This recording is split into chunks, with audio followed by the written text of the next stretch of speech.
Brought to you by CHM, a biblically based alternative to health insurance. Learn more at chministries.org/budget.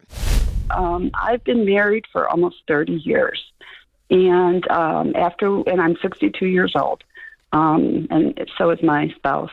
After we had children, sort of the division of labor, if you will, was I took care of everything but the finances. I took, the household, the children, and everything, and he was to pay the bills and has done that all of these years. Mm-hmm. Unfortunately, I've recently learned of some pretty catastrophic, devastating financial information that he's had 3 huge job losses. They were all well-paying jobs. Mm-hmm. He did invest in a 401k. I've never been sure about how much was in there. I think it might have been maybe $170,000. Mm-hmm. It's gone.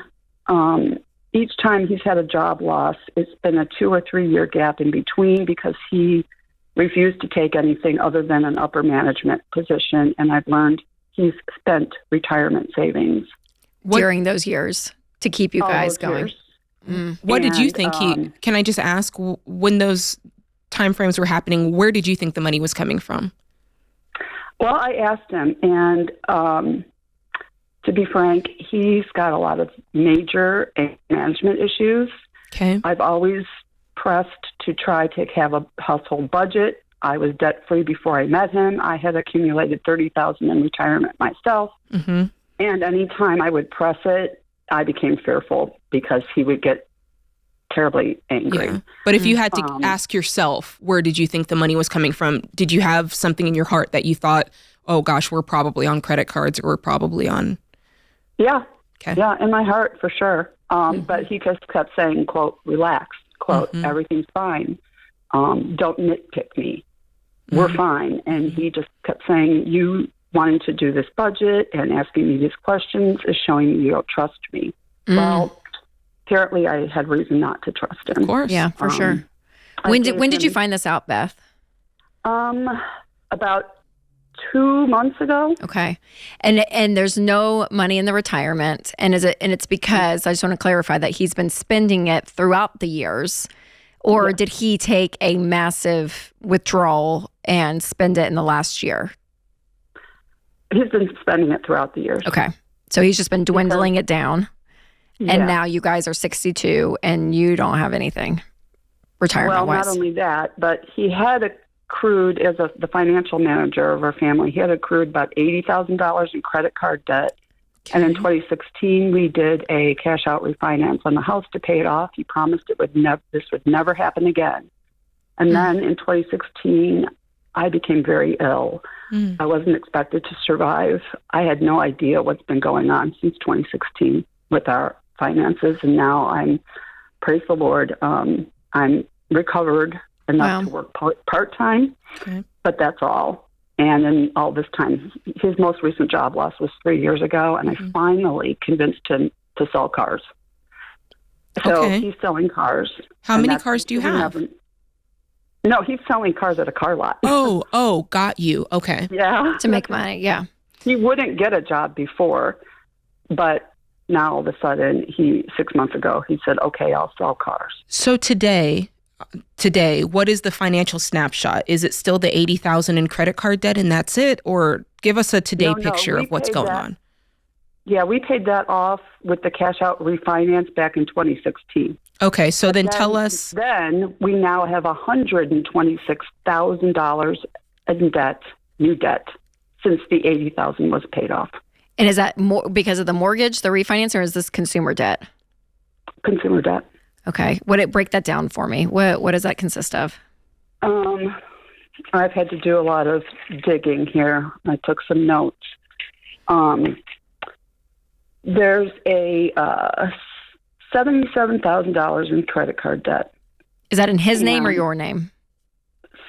$30,000 is in mine, and and $47,000 is in his. Okay, keep going.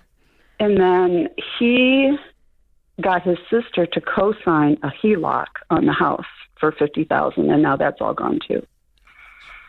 So in total, it's $127,000. And real quick, let me ask, where did the $50,000 and the $77,000 of credit card, where did that go to? Was that just lifestyle because he's been out of work for 3 years and you had a health issue? Like, was it going to bills and keeping food on the table? Yeah. Okay. And can you honestly, he was not a very good money manager, and every time I wanted to have a budget. Yeah. Well, Yeah, no one was. Well, I want to call that out. Neither of you were good money managers. But I also, before we move on, can you tell me about the house? Can you tell me what you owe on the house and what it's worth? Yeah. See, I think I wrote that down. We paid $390,000 10 years ago. Now I think on Zillow it's between $800,000 and $850,000. And what do you owe on it still? Oh, that's a good question. I thought I wrote that down here. I think we owe,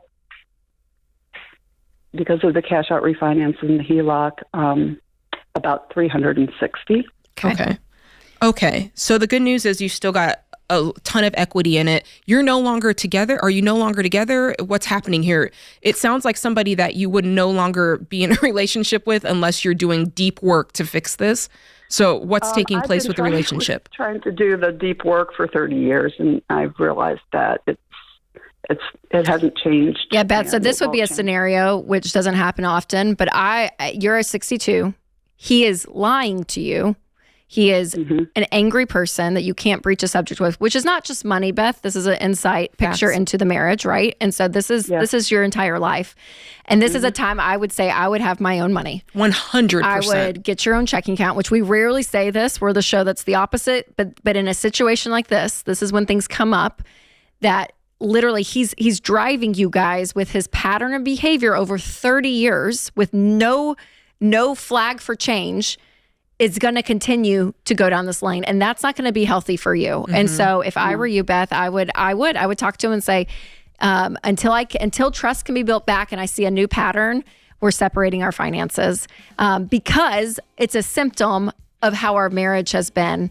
And again, we don't have time to dive into that, but Beth, if you will stay on the line, Kelly's going to pick up, and I'd love to put you with a financial coach because there's so many things to untangle here, not just from the financial perspective, but also the relational perspective. And Beth and I want you to be protected. I do. And this is really difficult, and I'm so sorry. And I hate that we don't have the time on the show to dig into more. But if you hold on the line, Kelly will pick up. But I'm so glad that you called. CHM isn't health insurance. It's a health cost sharing ministry. Check it out for yourself at chministries.org/budget.